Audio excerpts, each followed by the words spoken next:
Hello, everyone, and welcome to the Tips and Bricks podcast, where we discuss all things Lego and share some of the community's best tips and tricks about the bricks we all love. My name is Alex. I use he, him pronouns, and I'm one of the hosts for today's podcast episode. And today I'm joined by Evan. Evan, how's it going? It is going great. As Alex said, I'm Evan. My pronouns are also he, him. And yeah, today's been good. I've been building the Spider-Man No Way Home DLC, the Sandman pack today. It's been out for a while, but I just finally bought it on double VIP points, and it's a good set, good little set. Very nice. Good to get in some Lego building early in the week. Do you have that set? I do have that set, yes. I'm a huge Marvel fan, so a lot of those sets I have, and a huge Spider-Man fan. Did you combine them together, or do you have them as two separate displays? Because I was debating how Yeah, to do it. I've combined them together personally, just to create that ultimate nowhere home diorama.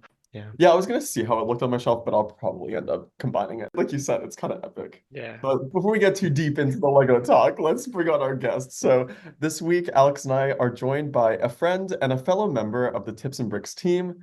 Daniel is an expert in animation and video editing, which certainly comes in handy when making posts and actually editing our podcasts behind the scenes.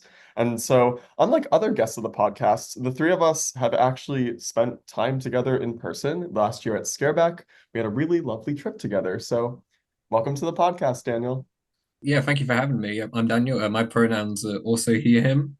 And yeah, I've been a contributor on Tips and Bricks since I think it was like September 2023. So it's been a little while now. But yeah, it's been really fun getting to work with the team. And I've also edited a bunch of the podcasts in the past. So it's quite strange being on this side of it now. Am I going to be editing myself later? We're going to find out. I have experience with animation. I currently work in animation as a 2D animator. What do you do with your 2D animation? Like specifically in animation, like what is your role?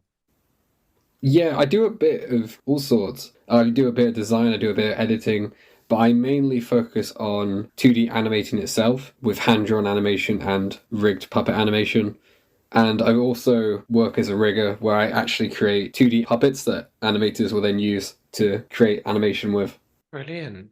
It was definitely good to have such a technical person on the team, bringing those technical skills. Outside of the editing, what are your favorite Tips and Bricks posts to make, would you say?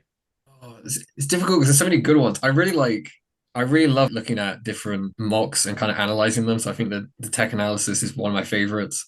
It's really interesting when you get to see something in person at a show or just online on Instagram or Flickr and seeing what's gone into it and like how people have kind of come up with things. Some really like impressive techniques. And I really like those sorts of posts because it's interesting to see stuff that you would never think of, like a brand new technique using a part in a way you never would have thought of. I love how everyone on the Tips and Bricks team has slightly different answers as to what favorite posts they have to make. I think very early on, I messaged you, Alex, and I was like, don't assign me a technique analysis unless I explicitly tell you I want to do one. And some people love them. And I learned the other day that Clay has never done a favorite brick Friday in his 3 years on the team. He randomly told me that. I was Wow. like, Clay, what? Sounds like I need to give him one, doesn't it? No, he was like, please never do. He's like, it seems like way too much work. And I was like, honestly, I think it's kind of fun finding all the special parts and Mm, builds. agreed. They're one of my favorite ones. Me too. It's hard to find the parts, but when you have a collection of them, you can see all the different ways that people have used things. It is really interesting. Fantastic. So, Daniel, when we have a guest on the podcast, we always ask them one question to get to know them a bit better. And that question is, what is your favorite part of the Lego hobby? So if you had to just pick one, what would you say your favorite part is? I'm very much a collector. I really like collecting different sets, collecting things from the CMF series, and like really kind of displaying things like at home. I've never really got into making my own mocks. It's something I've really wanted to do, but never had the time or like the space, more the issue to do that. But I really love seeing all these different films and shows and games that I really enjoy and kind of seeing how they get adapted into Lego and then having that collection. I just really enjoy like collecting different things, kind of seeing what Lego produces. I feel like I'm similar in that way. Probably all of us are in some aspects. Like Lego hobby starts from collecting usually. And so I feel like that is at the core of most people's passion for Lego. Definitely. Well, we have a very fun episode planned with you. It's inspired by both your background in animation and from our trip to Scareback last year, where the team showed me the Lego movie for my first time ever. So every segment in this episode will be centered around one theme, which is the Lego movie. Woo! You finally watched it. We did I it. know, Evan finally will understand references now. Yes. Like everything is awesome. Right? And also, I recently watched with my friends the Lego Batman movie. So I haven't seen the Lego movie 2 yet. So my knowledge isn't fully holistic. No No spoilers, no spoilers. spoilers. We'll bring you back for a Lego Movie 2, I Daniel. was thinking that. I was thinking that I'll watch Lego Movie 2 with the team at some point. But Yes. Next skateback trip. yeah, I'd be down. But Alex, do you want to take it away with our first segment? Yeah, let's kick off.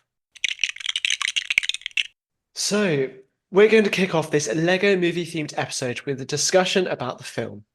This is our hot take segment. I want to start off by hearing from both of you. What are your opinions on the Lego movie? Do you have any hot takes on it? I feel like generally it's quite well loved, but who knows? Especially Daniel, as an animator, you might rip it to shreds, you might love it. Let's start with you firstly, Daniel. What are your thoughts on the Lego movie? You can't rip it to shreds. It's fantastic. The animation is it's so clever. It's like it looks like stop motion.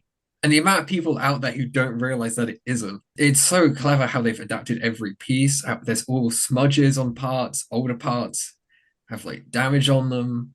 It literally feels like how you imagined like Lego coming to life when you were a kid and like playing with sets. And it's literally there on like the big screen. I love all the Lego movies, but the first one like really holds like that special like place because I remember seeing it when it first came out 11 years ago. That hurts to say. I remember so many people weren't sure how this was going to work out. I wasn't really involved in the community online, so I don't know what fans were thinking at the time. But I remember thinking, I hope this is great, but seeing a lot of people saying it's a movie about a toy. Like this is just going to be a 90-minute advert. It had no right to be as good as it was because it really had that heart and all like the inspiration and everything that we kind of love about Lego put into it. Yeah, I'm just so glad that we got to see it kind of come together and also got more films out of it in the future. Yeah, so much to dig into there. I agree with so many of those points you made. Especially, I feel like it was maybe one of the first like films that was directly inspired by a toy. I feel like we've seen that trend a lot more recently. Barbie comes to mind that did really well, and I'm sure quite a few others are planned. Great overview, and I agree. But we'll pass over to Evan. I find it so interesting that you never got around to watching the Lego movie. We basically have to force you to watch it. What were your thoughts?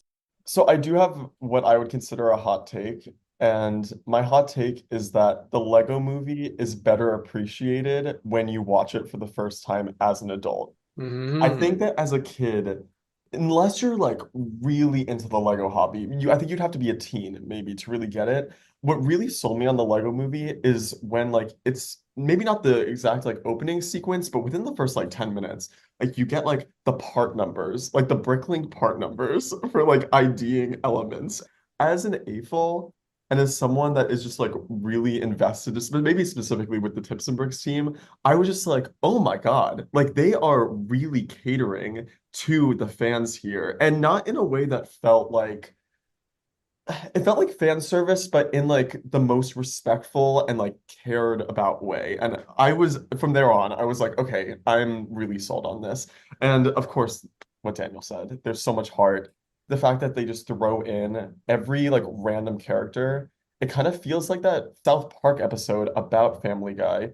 They're kind of making fun of Family Guy and the plot structure of just it being a giant tank of dolphins with a bunch of like random words and bubbles, and the dolphins will just like randomly throw these like bubble words just like up, and whatever string of words they make is the Family Guy episode. And that's kind of how the Lego movie felt, where it was like, oh, what random character are we gonna have here? Oh, Abraham Lincoln. Oh yeah, let's have Batman played by Will Arnett. Like it's like truly Mad Libs, and I love that.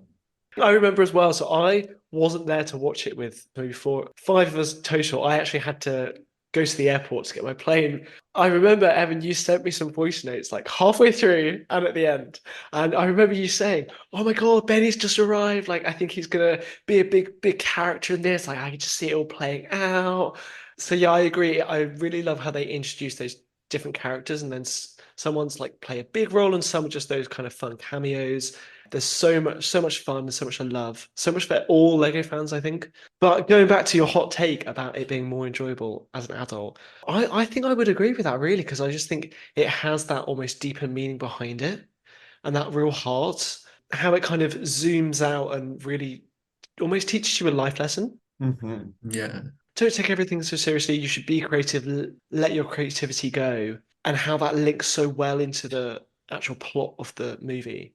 And it makes sense on those different levels. Like you could just watch it as a kid and get that story, but as an adult, you can also appreciate that as well. I feel like they must have put so much time into this film, getting it right. It could have so easily just flopped and not had that strong message, right?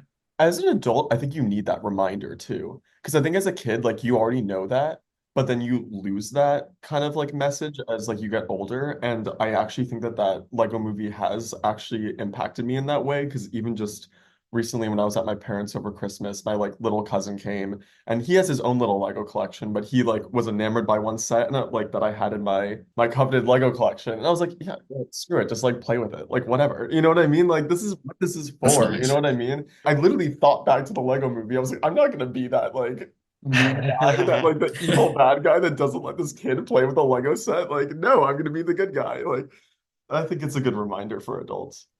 I think I definitely agree with you that there is so much to it when you watch it as an adult. I think because when I was watching it with you and you seeing it for the first time, I completely forgot about the part numbers. I thought that's such a cool detail. But I also completely agree with like the heart of it. As a kid, like you enjoy it because it's like it's got all this fun and adventures and like fun characters. But watching it as an adult, like seeing the little kid who created all the Lego worlds talking to his dad and how it cuts between him and his dad and President Business and Emmett and that conversation about like being special, like, oh, this is really actually quite powerful. It's really well done. It really embodies like the heart of Lego. It's so good. Definitely. Even just that I remember that moment so distinctly and it really hits you in the feels. They nailed it. So, as Daniel, I think you mentioned, the Lego movie was one of the first full-length Lego movies that Lego produced, this kind of new age. But we've recently got ones like Piece by Piece for our Williams documentary, but we've had quite a few others over the years. We've had the Lego Batman movie, the Lego Ninjago movie, and the Lego Movie 2, the second part. I think it would be really fun to kind of rank these, or at least pick our favorite and least favorite. Daniel, we'll come to you first.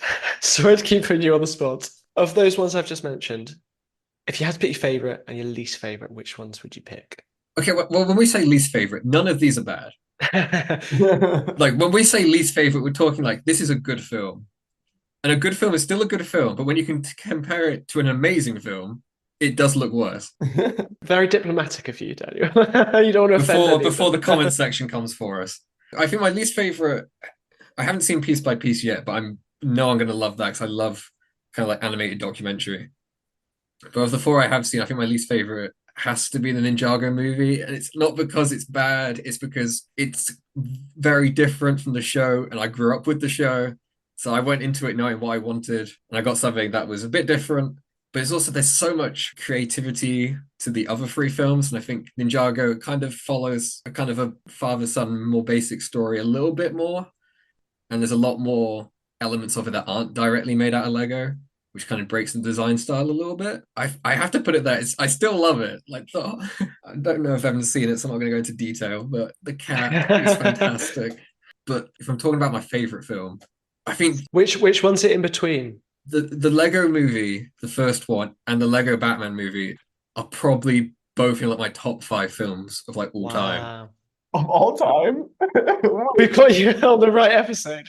I love the first one for what it was, but then I'm such a Batman fan, like a superhero film fan, and it really captured the heart of Batman as a character, which is hilarious because we've had so many Batman movies, and it's the Lego one that did it. See, I've heard that from like, maybe it was from you, Daniel. I'm sure I've heard that from other people though, that like the Lego Batman almost perfectly recreates how Batman feels like he needs to be independent, but he can go through that kind of journey of getting a team around him eventually. So it has a really nice message. I love that movie as well, the Batman movie. Such a fun ride. Some great Lego sets from it as well. Okay, Evan, how about you? I did like the Lego Batman movie, but I don't think I liked it quite as much as I expected to. Maybe because the Lego movie set just like such a high expectation for me. Like, if we're talking about like greatest animated films of all time, not best movies for me personally, but greatest animated films, I would say the Lego movie is like a top five easily, maybe even a top three animated film. The Lego Batman movie, while very good, very entertaining, like Daniel said, we're still talking about good films here. But I think that there was just a little bit more ingenuity in the Lego movie and the Lego Batman movie. If I was gonna watch a Batman movie, I would not watch the Lego Batman movie. I would go to like The Dark Knight. I would go to the newer Batman movie, or I would go to, maybe this is controversial, but the Batman TV show is incredible. Like the one from, what is it, like the 60s or something? Like it's so absurd. I love it. Oh no, the animated series is fantastic. Oh, the animated series, of course.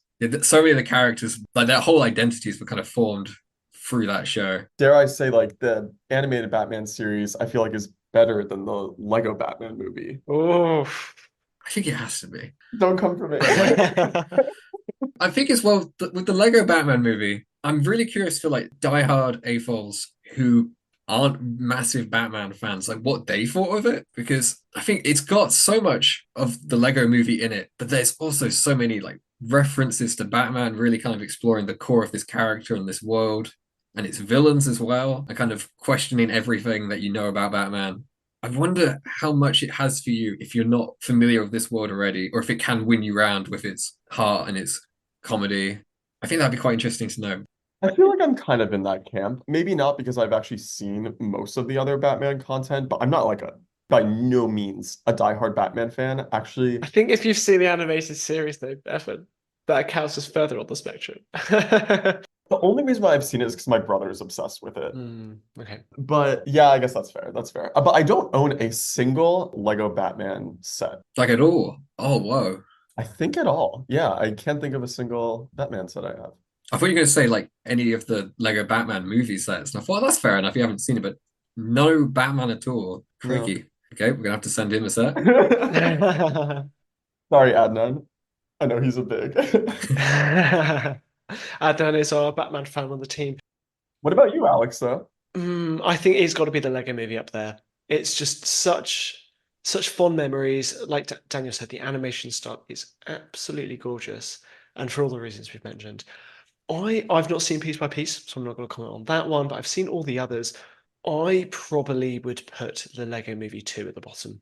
It was a fun continuation, but I would go back to the others first before going back to that one. I feel like they were maybe trying a bit too hard just to ride off the hype. They still do have a message, but it's just not as strong a message. So I think it missed the mark in a few areas. I'm not going to spoil anything. I think it's worth watching, Evan. The movie kind of flopped, didn't it? Like in theater? Yeah, it really did. I think the budget was just under 100 million, and I think it made just under 200 million. I mean, that's not that much of a flop. That's still making $100 million. Like, For animated films, it's not good. The kind of premise is, this isn't spoiling anything. What if the Duplo kingdom like tried to take over? That's an amazing concept, though. It's a cool concept, but then it's just they basically skip over that, don't they, Daniel? Yeah, it is strange. It starts in a cool like apocalyptic setting, but then it just quickly like moves on from that. I agree. I think it's a cool concept, but then they just quickly leave that behind. I do love a movie that kickstarts where the first movie left off, though.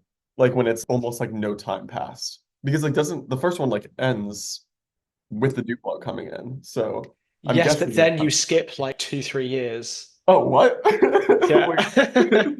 I think so. Maybe that's right. I don't quote me on that, but like there's definitely some time has passed. Hence they're in an apocalypse. Okay, cool. I think we've got everyone's overall rankings then. Oh, pretty much the top and the bottom. Although, Evan, did you pick your bottom? I mean, I've only seen 2 of them. So I guess stay tuned. Stay tuned for my Lego movie ranking. I'll probably never watch the Ninjago movie though. I mean, I don't say never, but I'm just like so not a Ninjago person. Back to that one though, I completely get what Daniel said about him watching the the show, right? I think the Ninjago movie was actually a really fun way to reintroduce it to a new generation of kids, though, because I hadn't really seen the show that much. So for me, they're all kind of fresh characters, and I did really enjoy it. I just thought overall the narrative wasn't as strong as the Lego movie. So I don't know, Evan, have you ever seen Ninjago series? I've actually only recently watched my first Ninjago episode, and it was when I was hanging out with Bricks, and obviously he's obsessed with Ninjago. And he learned I had never seen a Ninjago episode, so he's like, "We're putting it on the TV," and I was like, "Okay." And it was entertaining, but I was also just like, he put on like I forget what season episode, but it was not the first episode, so I was Oh like, gosh, that must "I have been need you to confusing for explain you. a lot of information right now." Yeah, I was gonna say, 'cause totally. there's a lot of world building. They'll introduce things for a series, 2 series later, it's gone. New characters showing up all the time. Like, I understand why they changed it for the film because it wouldn't have worked on that bigger scale. But it was also kind of like a little bit disappointing. But I think you're right, Alex. I think it does introduce the concept quite well. I think it is very much like we're kind of scratching the surface of Ninjago's world, and there's this whole show with like how many series now? Like it's been going for like over 10 years, so there's so much you can kind of catch up on. But yeah, I think that's quite a good way to look at it actually. They all serve their own purposes. Apart from the Lego Movie 2, which was just to make money, but that flopped. Oh, okay. Well, I think, Evan, you've got some homework to go away and try the Lego Ninjago movie when you have the chance, but save Lego Movie 2 for our next trip together. That would be fun to do. Fantastic. So we want to hear from our listeners. What are your thoughts on the Lego movie? We're going to continue to talk about it throughout this episode, but I guess the question is, do you have any hot takes on the Lego movie? Do you agree with our thoughts? Do you disagree with any of our thoughts? So yeah, without further ado, let's head on to our second segment. Yeah, so it's time for our first game.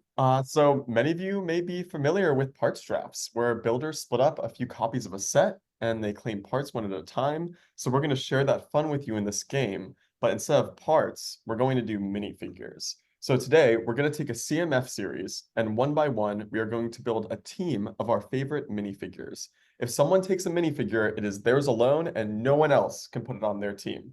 At the end, we're going to evaluate who has the best team of minifigures. You can probably guess what CMF we're going to draft. It's going to be something related to the Lego movie. And so we decided to do the Lego movie 2. So without giving away your top picks, do either of you guys own any figures from the Lego movie 2 CMF? I have a few of them. I've got most of the Wizard of Oz ones, apart from the Lion. I've also got a couple of others that I just kind of picked up for like blind bags, like the Apocalypse Lucy, and I think I've got one of the others. I can't remember which one. I think it's the watermelon one. It's quite a fun series though. It's a lot of like iconic characters in here, but also a lot of really kind of crazy costume characters as well. Alex, what are your thoughts? Well, I said what I said about the overall purpose of Lego Movie 2, but I do love the CMF. So at the very least, I'm glad we got the CMF because it has a lot of great characters in. It's got kind of the classic cast, but then it's also got some fun ones like Daniel mentioned, the Wizard of Oz. The only one I own is Apocalypse Lucy because she's got a really cool brown like head wrap. So I think I picked her up. I think it was at a Lego show. I think it was at Bricktastic last year, Daniel, that we went to together, or it's from some show at the time. So yeah. How about you, Evan? Do you own any of these? I do. I only have the Wizard of Oz characters, and yeah, that's it. Surprise, surprise. I love the Wizard of Oz, that might be a little clue into. Evan, trying not to give it away. We know exactly what you're Yeah, I going for. realized Don't like worry. there's really no way around that. No, but actually, surprisingly, my number one pick is not a Wizard of Oz character. So we'll See, see. I'm not sure if I Interesting. trust you, Evan. No, I'm serious. I'm serious. But I figure one of you guys is probably gonna take this figure though before I think, but maybe not before because I think I'm gonna be number 3 since I'm hosting this. But before we even get into it, let's just quickly for the people that are listening, if they're not familiar with the collection, describe the collection for our listeners. So if you want a visual list of these, you can head to Bricklink and search set 71023, and that'll give you the full list. So, Alex, can you just describe the first few minifigures for us? So first up, we have Apocalypseburg Abe Lincoln with an axe. very much fit for the apocalypse. We have Apocalypse Benny, the blue spaceman with a toolbox and robotic right arm. We have the candy wrapper with a pink and white striped outfit and cassette tape. A purple crayon girl in costume. Dorothy and Toto from The Wizard of Oz. Awesome remix Emmett with an iPod, with some very classic headphones or construction headphones, and a phone and a coffee cup. And finally, we have a flashback Lucy with a golden record plaque. Nice, nice. Daniel, can you describe the next few minifigures? Sure. Next up, we have the giraffe guy in a very tall giraffe costume. We have Hula Lula. I've got to say that 10 times. He's a Hawaiian dancer with green hair and a record. We have Kitty Pop, who's another musician with an electric guitar and cat ears. We have Sherry Scratch and Post, who's now a warrior in the Apocalypse book, with her mohawk cat, Scarfield, which I only learned he was called Scarfield when we were going to record this episode, and that is fantastic. We have Gone Golfing President Business with a casual golf outfit and a golf club. We also have the Scarecrow from The Wizard of Oz and a swamp creature in suspenders. And I think it's meant to be the swamp creature from Monster Hunter. Ooh, that's cool. I actually just learned as you were saying this, I realized I don't have the minifigure of what's her name? Sherry Scratch and Post, but I do randomly have the cat. I don't know, did that come in another set? I'm very confident I have that Mohawk cat. Wasn't it come in a Monkey Kid set? Like with a blue mohawk? Do you definitely have that? I think it exactly? did. Yeah. I have a Mohawk cat, and Okay, I it don't might know be that. how or where, but it is in my Lego collection. But anyways, the last final minifigures we have are both the Cowardly Lion and the Tin Man from The Wizard of Oz. We have Unikitty, need I say more? Watermelon Dude, which is a costume of a watermelon. We have Vest Friend Rex with a baby dinosaur, and we have Battle Ready Lucy or Apocalypse Lucy, who is in a hood and a big glasses disguise. So this is going to be quite the lineup. And so because, of course, there are many minifigures here, there's a whopping 20, we're only going to draft 4 each for our team. So that's going to be 12 total. So it's going to be very interesting to see which 8 minifigures here are put on the cutting room floor. So now we're going to each pick our top 4 using a snake draft where we pick in order and then reverse the order for each round. As our guest, Daniel, you will begin, then it'll go to Alex, then me. Then after that, I pick next, then Alex, then Daniel, and so on. So since you're our guest, Daniel, you're first up. What is your first pick? It's tough because there's so many good ones, but I think I'm going to have to pick Battle Ready Lucy. It's one we mentioned earlier. I really love that hood and goggles piece. I think that could be really cool for some different mocks, using that for other apocalypse builds, or like someone kind of like hiding in a crowd, or like spies. And I quite like as well how they've updated her outfit, where you've still got the original jacket, but you got that more kind of like apocalyptic outfit on the leg printing. I think that's quite a good one.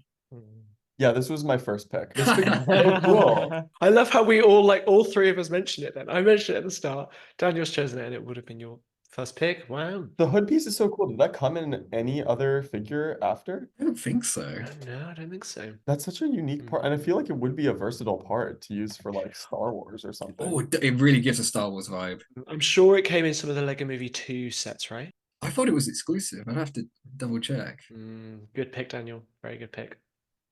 Alex, what is your pick? I'm quite undecided here, but I think I'm actually going to go for Dorothy because I was very much regretting letting us go first. Like, I'm not even like a huge Wizard of Oz fan, so I'm really sorry, Evan, but I have to. One, to spite you, I'm joking, but because it's just such a fantastic minifigure. It's got a cloth skirt, which is just really beautiful, and it matches the torso perfectly. Got the red shoes, such great detail. I'm pretty sure, is that a unique hairpiece? I think it is. It just matches Dorothy so well. And of course, you've got Toto to finish off, which I think that's a new mold. I just don't think you can really get a better CMF, really. I wish we got more of these with like the cloths nowadays. It's also just like Dorothy is debatably, actually for me, not debatably, I would say Dorothy is the most iconic main character of all time in cinema. Is that a hot take? But I feel like it's not. Who is Of more all of iconic than cinema. Dorothy? Oh, I mean, I think she's got to be up there.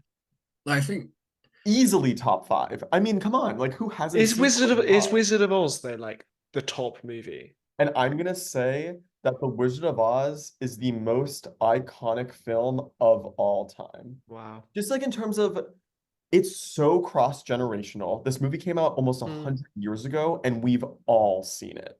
Maybe we could think of a more iconic character, but for me right now, it's Dorothy, and for me right now, I'm sad because I'm not going to be able to draft my Dorothy. But okay, so if I'm gonna have to now pick like my third and fourth, because we have two thieves that stole my first two draft picks. Um, I'm gonna go with Benny with his robotic arm. I just think it's such a cool, unique piece. Do we have any other figures that have that robotic arm? Like some other cyborg minifigure? It's at least new to me. I haven't seen it, and I love that it's Benny with this like angry, frowny face. I feel like Benny is always super excited and happy. So I like that he's like down in the dumps and has his like little toolbox, which I also think is very useful. And I actually don't have a Benny minifigure in my collection, so I would love to have this one. That's my first pick. And my second pick, because it'll swoop around to me, is I have to pick a Wizard of Oz character. And so I'm gonna pick the Tin Man because that like silver just like sheen on it. Is that like metallic silver, I'm right? The actual like Lego color. Mm. It's like throughout the entire figure. And also that heart print is also so good. It's like printing all over the place, like on the arms, on the legs, on the side of the legs. That little like hat that he has with the, what do you call that even? The little like cone hat. So good. Good choices. I agree. I really love the side arm and leg printing on Tin Man as well.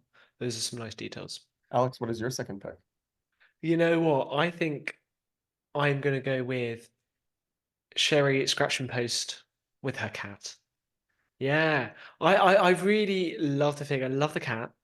We're going to come on to talk about the Apocalypseburg set, but I just love that you could get some of those apocalypse type figures in such a in the CMF, very accessible. And I think she's a really great character in the Lego movie too. She's like got all of her cats and they've all turned kind of rogue in the apocalypse.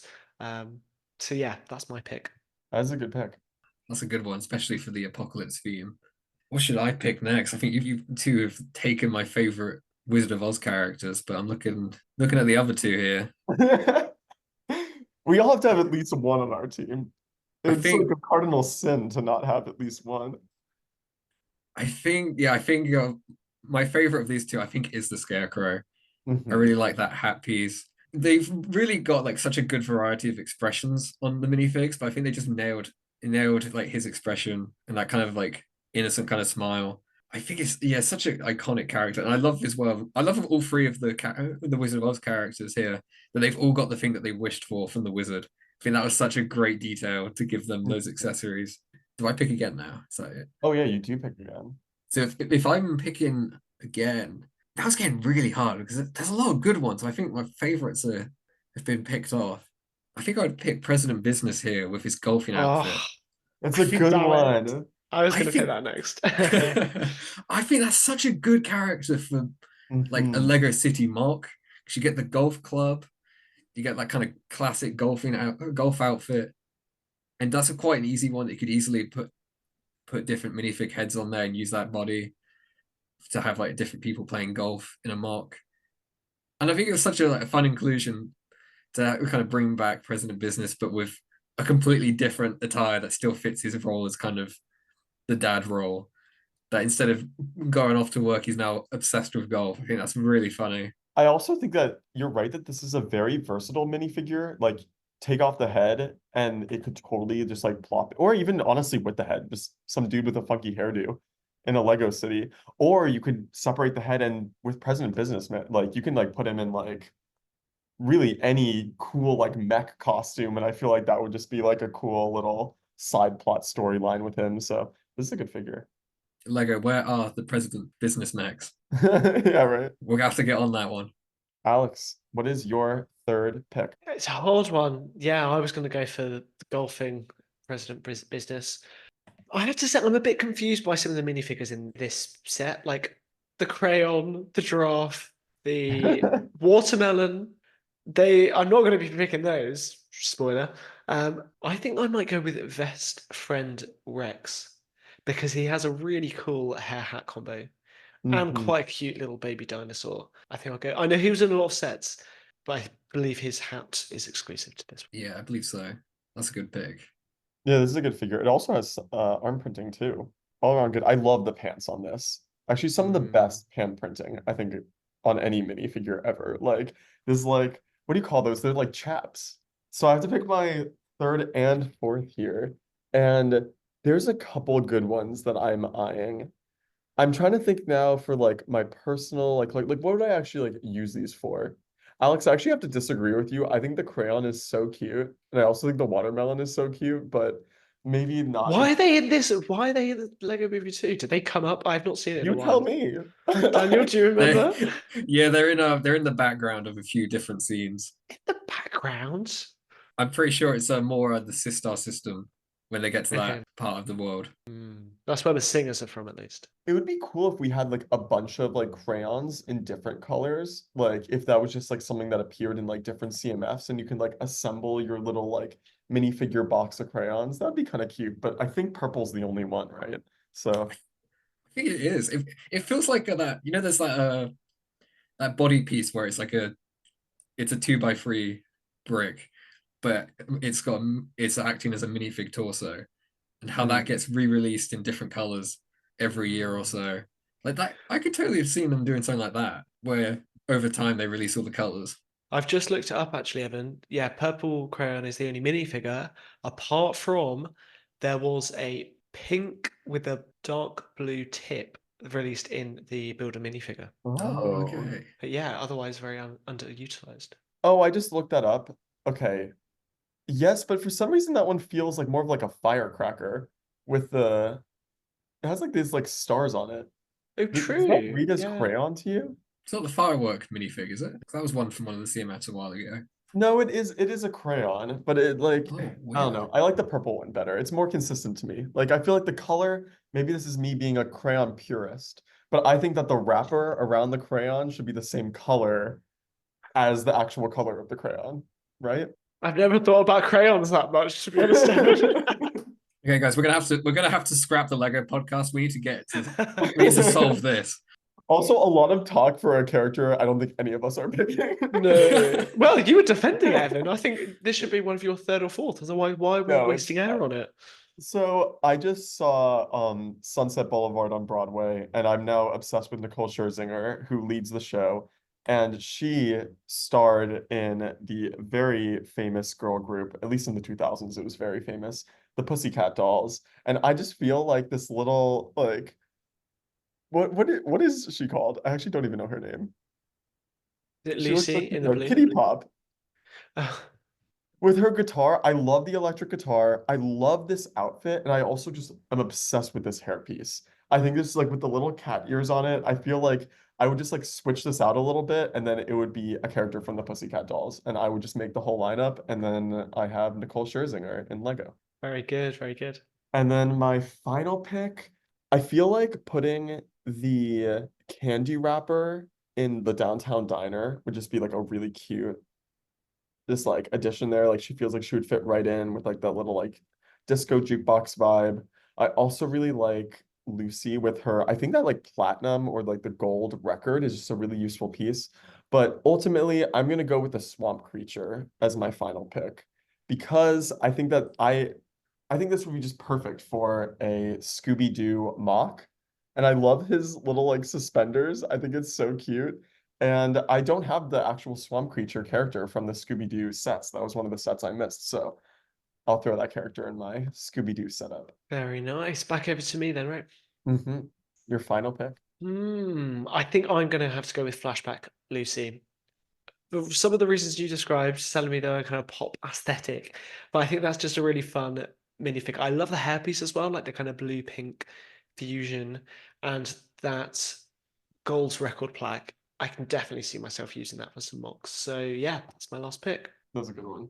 Daniel, your final pick. Oh, yeah, I'm just surprised that I think we got to the end and there's still one Wizard of Oz character still here. There's not one picked the Cowardly Lion. He's gonna be so sad. Yeah, I gotta pick. I've got to pick the Cowardly Lion. I love the little medal because that could be really nice to use for other things. But I just love how faithfully they've adapted like the costume from the film into Lego. Like they haven't tried to make him look more like a lion or anything. They've adapted it exactly how it is, and I love that kind of that hairpiece.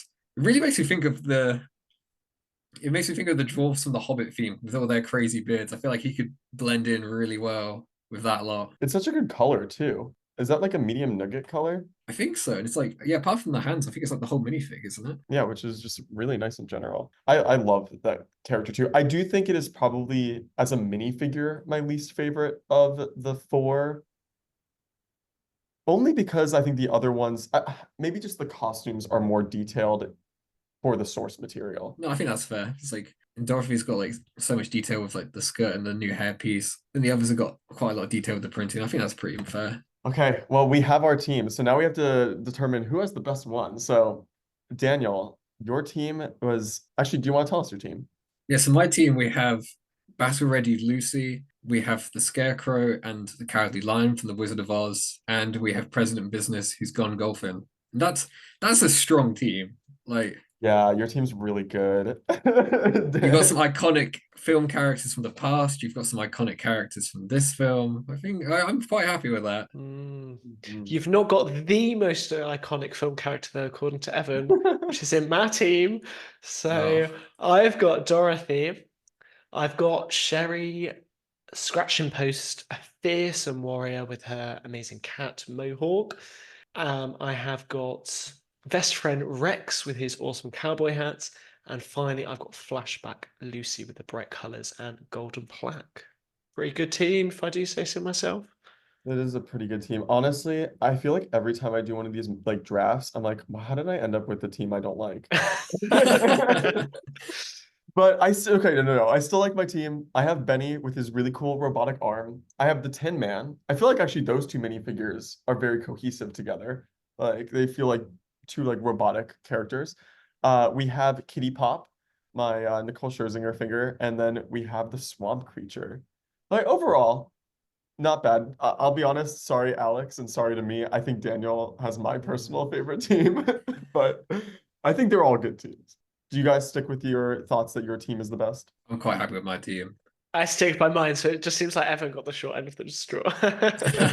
Evan, next time you should go first. If you've been unhappy with your team every time. That's true. I mean, like it's just because you guys took my first two picks back to back. It was just like, how could this happen?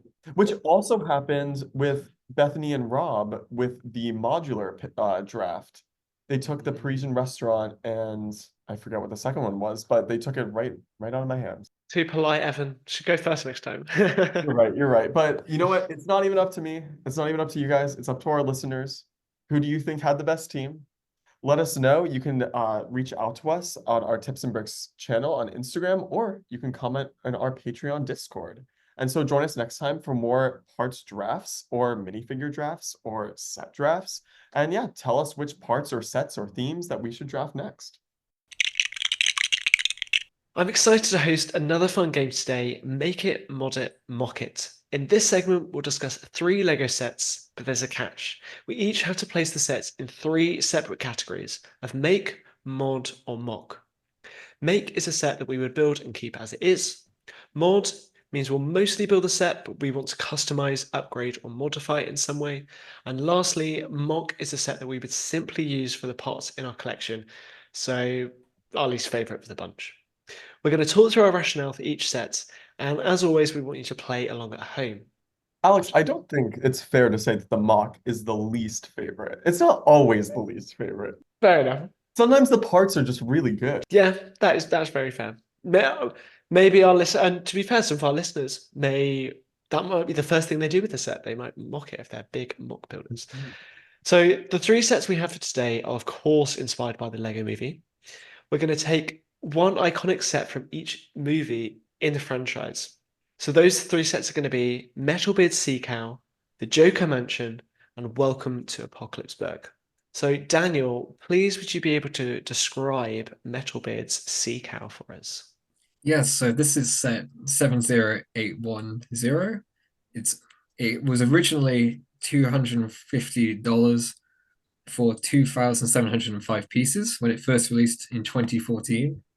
And it features Metalbeard and his iconic ship, the Sea Cow, in all its glory. This is a fantastic, very kind of like classic pirate ship with a lot of like technical upgrades. It feels very steampunk. It's kind of steampunk mixed with kind of a pirate theme. And it also features a few other characters. You have Unikitty, who's looking a bit seasick in a bit of an olive green color.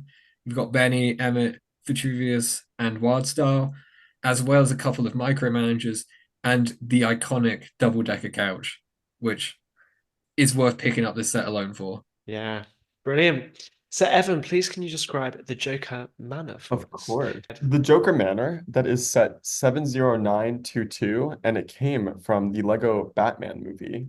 And this is another pretty epic set. It has 3,385 parts. It released in 2017 to coincide with the Lego Batman movie.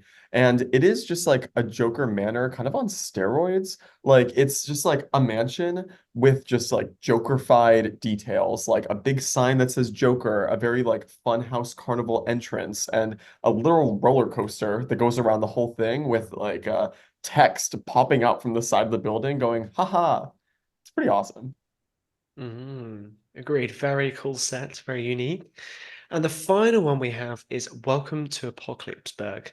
We've mentioned Lego Movie 2 starts in this apocalypse setting, and this set is a very dramatic visualization of the Statue of Liberty that has crashed down in the apocalypse. So we've got a variety of different kind of buildings built up around it, which look very dilapidated, very torn down. There is a cafe in the middle, which Emmett goes to get coffee from. We have a huge range of minifigures, all in kind of apocalypse attire. We have Batman, we have Harlequin, who's not actually in apocalypse attire, but that's a very, very rare minifigure. We have of just a variety. We have someone with a chainsaw. We have, I think, good cop, bad cop with a looks like a pirate hook for a hand. So just a really fun range of characters in this almost modular kind of set. I feel like it's just got these almost modular buildings kind of things, but it's also got a very unique base as well that's kind of sandy. So yeah, absolutely love this set. I had no idea that that Harley Quinn minifigure went for so much money. They knew what they were doing, put it in the most expensive set. I mean, yeah, we're talking like over £150, 200 at least. Hmm. That's crazy. That is crazy. I'm so excited to see what you two want to make Mod and Mock for this. That is the question, isn't it? I feel mean going to Daniel every time for all of the stuff, but Daniel, as you are our guest, you get to pick first. What set are you going to make first? Okay, for the one I'm going to make, this is hard because I do quite like all of these for different reasons. But I think the one I'm going to make has to be Metalbeard Sea Cow. I think that is such a gorgeous, gorgeous ship design. The fact it comes with Metalbeard and the double-decker couch is a real bonus. But I just love the scale of the ship, all the detail. I think it feels like we've never had a Lego ship quite like it, and I don't think we ever really will again. It's something very kind of retro and very unique about it. But what do you two think? This was probably going to be my. I'm debating between two. I know absolutely what my make is, but this one is maybe going to be my mock, only because I think it's cool. I'm just not a ship person. I think this set is a little bit of like an all over the place. It's not a mess. It's very clean. I feel like I'm insulting the set too much. It is actually a cool set. Like I love a lot of things about it. I like that the sails are like brick pieces is really cool. I like the whole steampunk aesthetic. I do think that with the steampunk aesthetic comes like a bit of like jumbled randomness. And that could be fun to build out of Lego, but I'm also not 100% sure because I don't have the set. So I'm not sure how fun it would be to build. I like the little side things that come with it. Do either of you own this set? No, I don't own this one. I did get the double-decker couch when it released on its own, though. Nice. See, that would be an absolute like make for me. Just the double decker couch. Yeah, I'd be the fine with double-decker couch on its own is just it wins the it. game. Ooh, I don't know. I do know what my make is. My make is unquestionably the Joker Manor. I think it is such a cool and unique set. I think it's like for a Joker Manor, just like the perfect Lego set because it has like a mix of both like you're making a building, but then you're also making like this fun amusement park just product. And it would be my first ever Batman set. And I think this would be a really good one. I think I might have to agree with you there, Evan.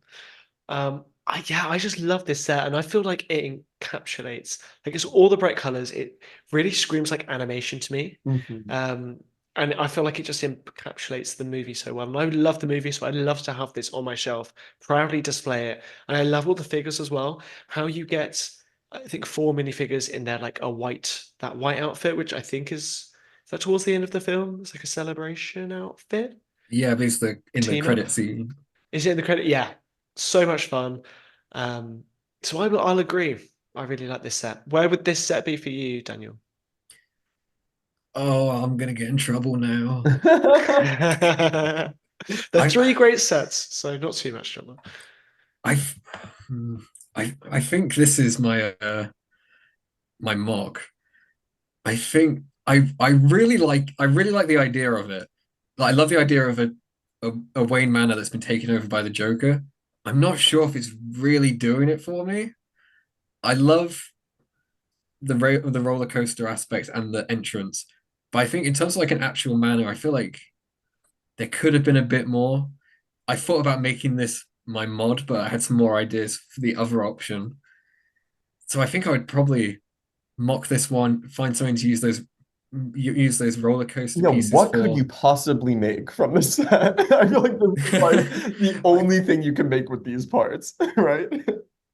Yeah, I feel like you kind of like I think I'd be like the president business fun police here and just like why don't I make a cool roller coaster and a cool Wayne Manor out of this instead of having Oh, them together? I could Hmm. see that though, You can actually. That's a fair agreed. thought. Yeah, just separate the two concepts out completely. I think this would make for a really good like amusement park with all the fun colors. Hmm. But they do almost feel like two very different builds, and obviously that's done intentionally, right? That's something I like Um, about it, though. I like that it feels mm. like an amalgamation of just like two very contrasting concepts that are just like beautifully blended together. Also, we didn't even mention the freaking slide that like goes through the Joker's face in the back. Like, come on. Oh yeah. Have you seen the back of it, Daniel? That might make you regret your choice. Oh yeah, so the interior is so cool. But no, Yeah. I think I stand by my choice. Like there's some really great details in there, but I think I could just imagine making such a cool Wayne Manor if you kind of stripped this for parts and added a lot more of your own to it. Okay, well, I'm Mhm. very intrigued by what your mod is going to be. I think we might be on the same lines, actually, Daniel. But first, we'll go back to Evan. So, Evan, you've said this is your make. Before we discuss the Apocalypseburg, what are you going to do with the Metal Beard set? Okay, so I'm a little torn here because I think that like I have a feeling this is gonna come up in later, but part of me wants to do like the mod of Apocalypseburg, make it like a No Way Home set. Like I feel like that just feels so classic. It's like it's already this kind of apocalyptic Statue of Liberty thing. And that's cool, but I feel like you could also do that really well with the Statue of Liberty set that already exists. Part of me wants to just get this set and just sell it on the aftermarket, make a lot of money. Wow, Evan, really showing But your true okay, colors. Evan's a I'll be scalper. honest. Okay, I've actually never done that. But with this set, maybe maybe this is my hot take. Oh my God, people are gonna hate me for this. I don't really get the hype around this set. Maybe I need to see the movie so I can get it. The Sea Cow is cool to me because it's like a really unique ship.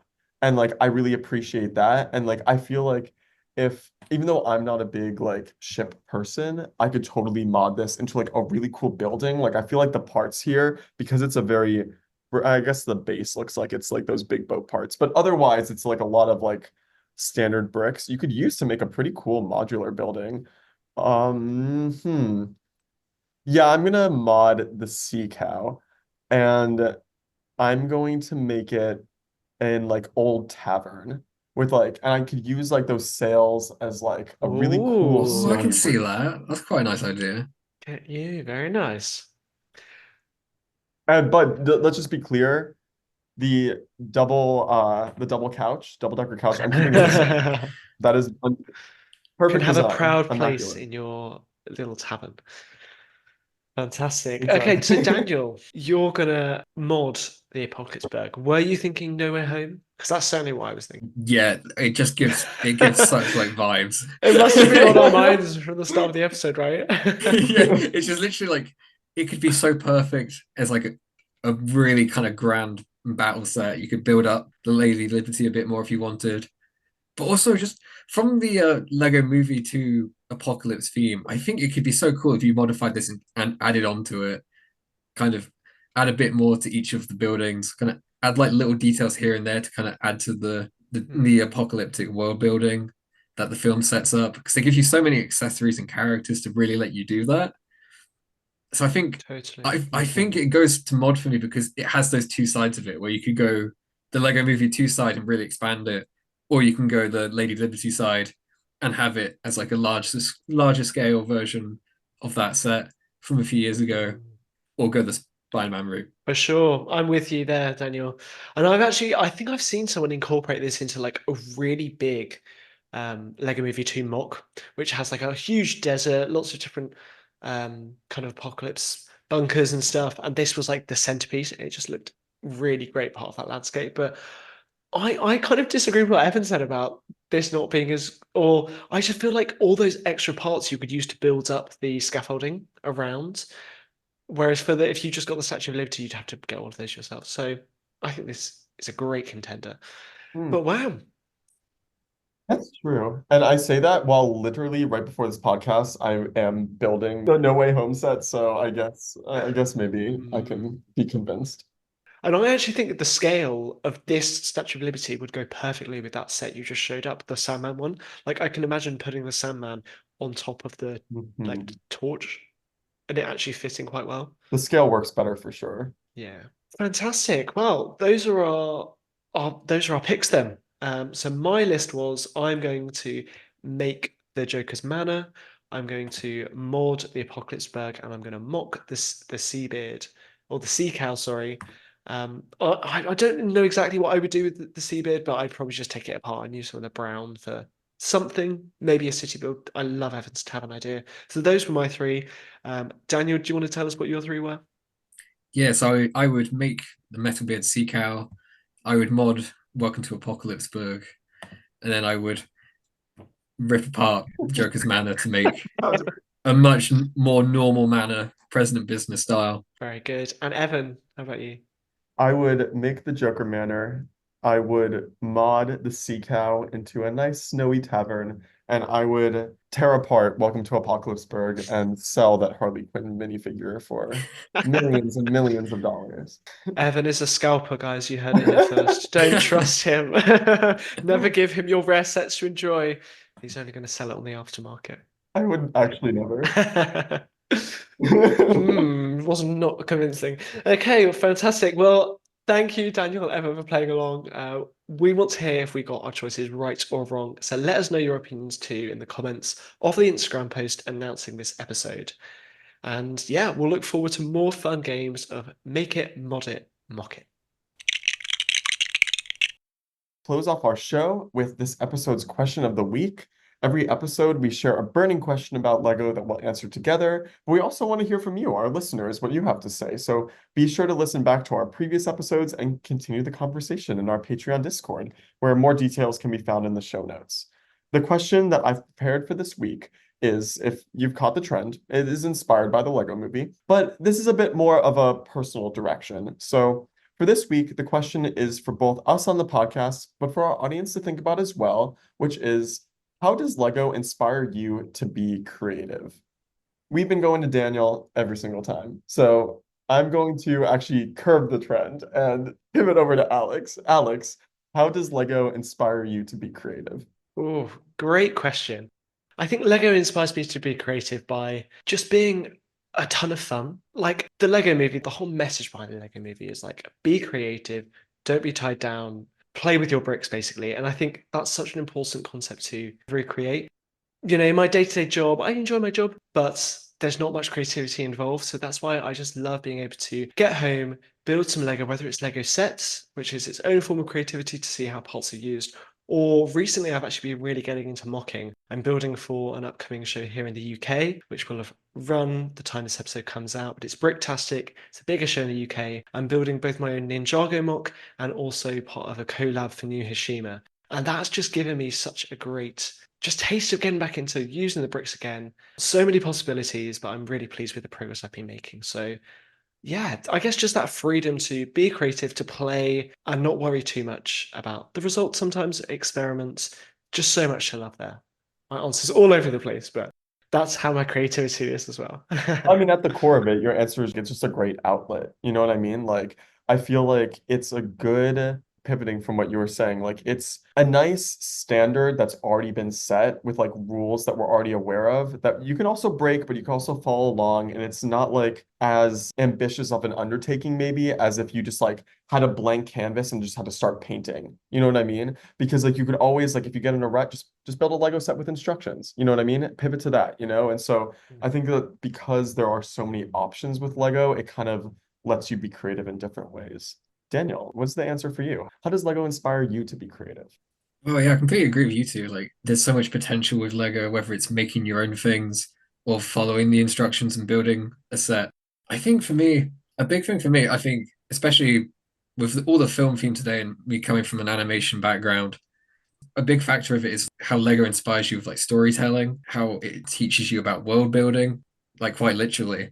You can have so many different themes work together, like something like the Lego movie where it's all these different characters from all sorts of different genres and themes that shouldn't work together, but they have this connection and this goal. I think that's kind of inspiring with Lego. It's like it can really teach you to kind of think outside the box and really kind of approach things differently. And yeah, when it comes to being creative yourself, it can really open up so many cool like story ideas and like story potential.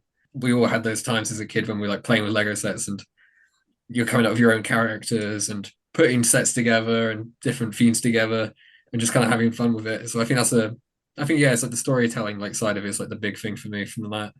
That's so true. Is there any other toy that really encourages you to kind of mix together themes or franchises or like plots as much as Lego does? For example, like literally the Lego movie CMF2. You have The Wizard of Oz with Abe Lincoln with original characters mixed in.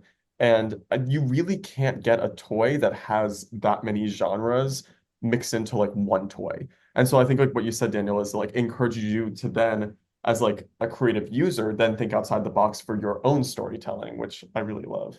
Have you ever like used Lego in your animation before? Oh yeah, it's like well, it's funny because it was Lego that first got me into animating like years ago. Like when I was, God, I was like 9 or 10. I started off by making brick films, like using Lego to make like short animations. I used to upload them to YouTube as well, and some of them did pretty well as well. I used to make Ninjago videos, and quite a few of them did actually get quite a lot of views at one point. Wait, can you share them with us? Wow, I yeah, want you to need watch them. to. Oh no, I need to watch they're them. out there, but they're staying hidden. Someone in the comments can find them, No. I Okay, bet. someone that is listening needs to track these down. I know the They're internet. out there. I If know there's someone people. listening who has watched them, that is the funniest thing ever. Good to see you again. Lego had that direct impact on me. Like I was a fan of Lego as a kid. It became a way to make my own films.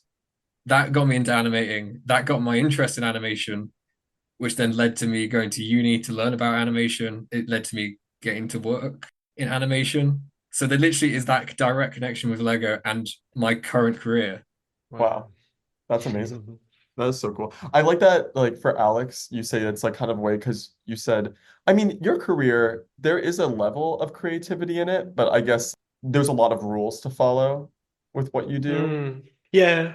I'm not sure if I mentioned this on the podcast. I do project management for a sustainable construction company. So there is some element of like innovation, new Mhm. ideas, people management, which I really enjoyed over the Tips&Bricks team, but it's not the same as like pure art and creativity. So that's how I really get my fix with Lego. Yeah. Yeah, it's cool that you guys kind of have an opposite like mindset in that way where Daniel, your career is very creative, you know? And so I guess for you, Alex, it makes sense that you go more in the mock making direction than now. Whereas Daniel, you said you haven't really done many mocks, right? Yeah, like it's something I really want to get into, but it's just more like finding the time and the space. So I love going to different Lego shows and seeing what people make. I love looking at different mocks online and then making posts about them. So it's quite interesting that it's something that I've really wanted to do, but never kind of headed that direction. It's like my creativity is kind of focused on this side of things, like animation and film, but then it's kind of like I don't have so much time for the Lego building side itself outside of analyzing and enjoying what other people have done, which I'm still quite happy with, but it'd be quite nice to make some of my own things in the future. Yeah. Like you, Daniel, like my job is very creative. I work as a curator at an art gallery in New York, and my job is mostly creative based with designing art spaces. And so, what I like about Lego is sometimes I'll make my own mocks, but that's pretty rare. I like the rule set that Lego has, where you can like debate whether or not that's actually creative to build a Lego set by the set instructions, because like I feel like creativity is probably more of an out of the box individual motion. But I like the fact you're still creating something and you still have something that like you made with your hands. That's a little more mindless. Like you don't have to necessarily use like, so much brain power to make. So I like it in that way for creativity. Fantastic. I definitely agree. Well, this was a beautiful conversation. Thank you two for sharing your answers to this episode's question of the week. For those listening, we would love to hear your answers to this week's question as well, which is how does Lego inspire you to be creative? Share your answers with us on social media or by joining our Patreon Discord. And let's take it out to our outro. So that is all we have time for on today's episode of the Tips and Bricks podcast. Thank you both for being with us today. So Daniel, do you have any final thoughts or projects you want to discuss with us or any social media you want to share? Yeah, I just want to say like big thanks for having me on. It's been really cool getting to like chat with you two, play some games, and get to talk about some of my favorite Lego films. Yeah, it's been really nice because I've got to edit quite a few of these in the past, so it's really nice and really strange to be on the other side, but it's been really fun. Brilliant. Yeah, you've done a fantastic job. Yeah, this was a really fun discussion. Well, Daniel, I know you don't have a Lego Instagram, but if the audience wants to hear from you more on the Lego side, through the Tips and Bricks team, what is your favorite Tips and Bricks post that you've made? Oh yeah, that's hard. We've got to work on so many cool posts. I've been on quite a gaming theme recently with some posts. I've made a mock of the week about Animal Crossing, which is post 2662, which is this fantastic Animal Crossing Island mock by Riley Huerta. I'm so sorry if I'm pronouncing your name wrong. But that was one of the mocks that we saw at Scareback when we all met up in Denmark. And it was really cool getting to see it in person and then fantastic to actually get to talk about it in a Tips and Bricks post and kind of get to do a bit of more of a deep dive. Recently, I got to do a set review on the Mighty Bowser, which was fantastic. That might be my favorite set that I've talked about on the Tips and Bricks page so far. Didn't you also do the Super Mario characters mock of the week? Yeah, I did that a few months ago. I've also done a technique analysis on a Sonic Eggman mech. I've done a lot of gaming posts. If you've seen a gaming post in the last 6 months, there's like a 50-50 chance that it was me. I love that. Actually, one of my favorite posts I've ever done for the blog was a Kirby themed technique discussion. So the video game posts are fun. Oh no, yeah.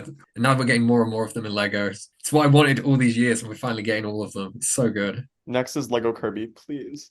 It's got to happen sooner or later. Sooner or later, it's going to happen. I reckon they've tried, but they can't not get a Kirby to look cursed.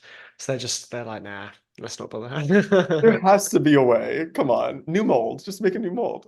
That's cheating. You can't just make a new mold for everything. Did it for Zelda. That's true. True. Wow, brilliant. Well, thank you so much, Daniel. Really appreciate you coming on the podcast channel with Evan and myself today. And to all our listeners, thank you as well.